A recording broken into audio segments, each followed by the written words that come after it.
Hard hitting vlogs. Hello friends, भाई आज के हमारे वीडियो का टॉपिक है बीजेपी की स्थापना 1980 से लेकर के 2022 तक का बीजेपी का सफ़र।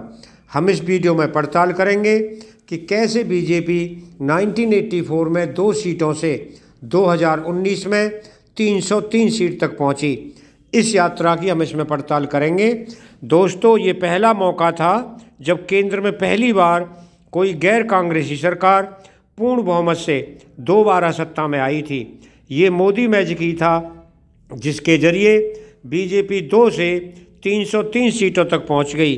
लोकसभा चुनाव 2019 में भारतीय जनता पार्टी को मिला प्रचंड बहुमत इस बात का सबूत है कि बीजेपी अब लोगों की पहली पसंद है। करीब 15 से अधिक राज्यों में बीजेपी को 50% से अधिक वोट मिले। बीजेपी को यहाँ तक पहुँचने में कई उतार चढ़ाव देखने पड़े। 1984 में जब इंदिरा गांधी की हत्या की वजह से देश में सहानुभूति की लहर चल रही थी, तो उसमें बीजेपी के 2 नेता पार्लियामेंट पहुँचे थे। तब कांग्रेस ने इनका और पार्टी का मजाक उड़ाया था। आइए जाने कौन थे वो दोनों नेता जिन्होंने बीजेपी का खाता खोला था। दोस्तों, 1984 के आम चुनाव में देश भर में इंदिरा गांधी सहानुभूति लहर के बावजूद यहाँ बीजेपी के चंदू पाटला जंगा रेड्डी ने जीत का परचम लहराया था। 1984 के आम चुनाव में बीजेपी के चंदू पाटला ने कांग्रेस के वरिष्ठ नेता पीएम नरसिम्हा राव को आंध्र प्रदेश की हनमकोंडा सीट से हराया था और उन्हें पटखनी दी थी। 1984 की इंदिरा सहानुभूति लहर के बावजूद कांग्रेस के वरिष्ठ नेता पीवी नरसिम्हा राव को 2,09,000 वोट मिले थे, जबकि चंदू पाटला जंगा रेड्डी को 2,63,000 वोट मिले थे और नरसिम्हा राव चुनाव हार गए थे। हालांकि इसके 7 साल बाद 1991 में हुए आम चुनाव में नरसिम्हा राव नांदयाल सीट से रिकॉर्ड मतों से जीते थे। 1984 के बाद हुए चुनावों में बीजेपी कभी भी इस सीट पर जीत हासिल नहीं कर पाई। 1984 के पहले हुए आम चुनावों में भी बीजेपी कभी भी इस सीट पर जीत हासिल नहीं कर पाई थी। फ्रेंड्स, दूसरे व्यक्ति थे AK पटेल, जो गुजरात के मेहसाणा से जीत कर आए थे।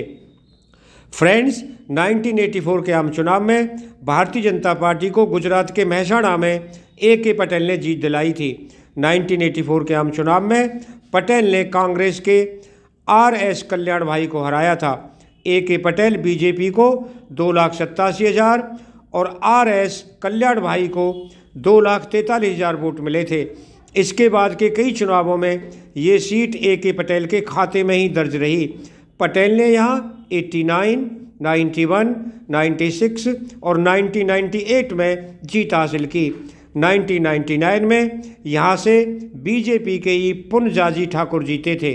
2004 के आम चुनाव में ये सीट कांग्रेस के खाते में चली गई। कांग्रेस के जीवा भाई पटेल ने ये सीट बीजेपी से छीन ली। 2009 में मेहसाणा की सीट पर फिर से बीजेपी के खाते में चली गई। यहाँ जयश्री बेन ने जीत दर्ज की थी। दोस्तों, भारत यूं ही नहीं लोकतंत्र का सिरमौर है। यहाँ जनता कब किसको दिल्ली की गद्दी सौंप दे और कब उतार दे, कुछ नहीं कहा जा सकता। अपने वोट के हथियार से हिंदुस्तान की जनता जब चाहे जिसकी सरकार बदल दे, बना दे, पलट दे।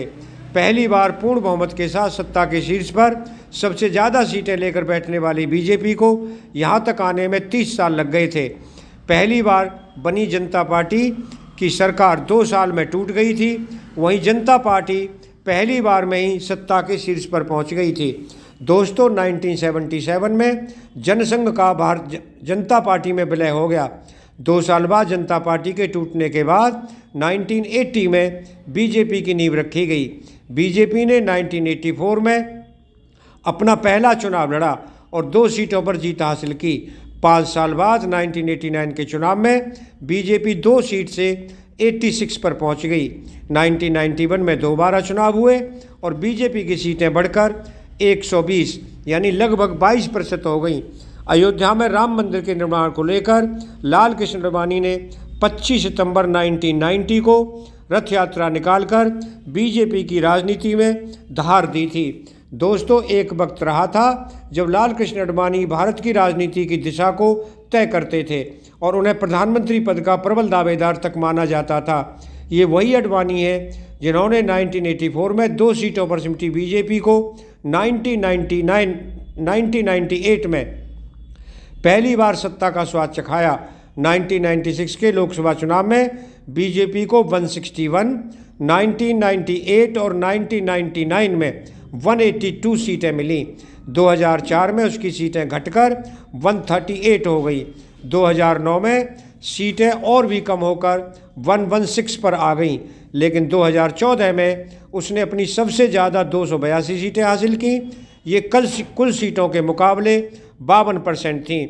दोस्तों, इमरजेंसी के बाद 1977 में हुए चुनाव में इंदिरा विरोधी कई दलों ने एकजुट होकर जनता पार्टी बनाई। इसमें जनसंघ, भारतीय लोकदल, कांग्रेस ओ जैसी प्रमुख पार्टियां शामिल थीं।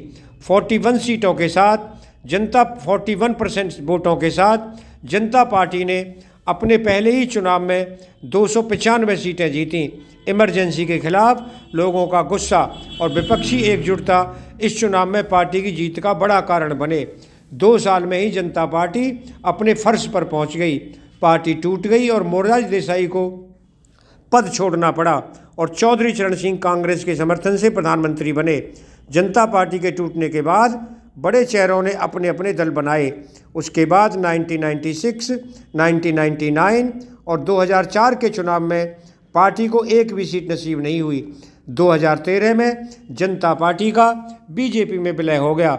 दोस्तों, बीपी सिंह ने जन मोर्चा, जनता पार्टी, लोकदल और कांग्रेस एस को एकजुट कर 1988 में जनता दल की नींव रखी। 1989 के चुनाव में पार्टी को 143 सीटें हासिल हुई।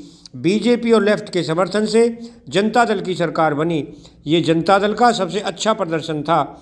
1996 के चुनाव के बाद जनता दल टूटने लगा। 1998 में पार्टी को 6 सीटें मिली। 1999 के चुनाव में पहले पार्टी पूरी तरह खत्म हो गई। इसमें शामिल बड़े चेहरों ने जनता दल यूनाइटेड, जनता दल एस, राष्ट्रीय जनता दल और बीजू जनता दल जैसे दल बना लिए। दोस्तों, अगर आपको ये वीडियो पसंद आया हो तो चैनल को सब्सक्राइब करें, वीडियो को लाइक करें। आप लोगों का बहुत बहुत धन्यवाद। Thank you very much.